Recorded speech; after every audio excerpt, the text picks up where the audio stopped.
Assalamualaikum warahmatullahi wabarakatuh. Hello everyone, my name is Asra Denita. I am Malika Lafiza. We will tell you the legend of Timun Mas.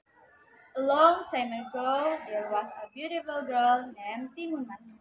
She was from a mystical city with a giant named Butoijo. In there, pretty Butoijo would take her back when she was 17 years old. Timun Mas' parents then broke the promise and asked her to run. Butoijo was so angry that her chased after Timun Mas.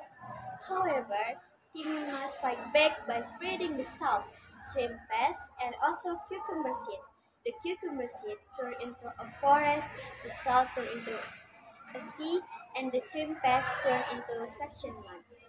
Buto Ijo was then sunk in the suction mud, and Timun Mas could return home safely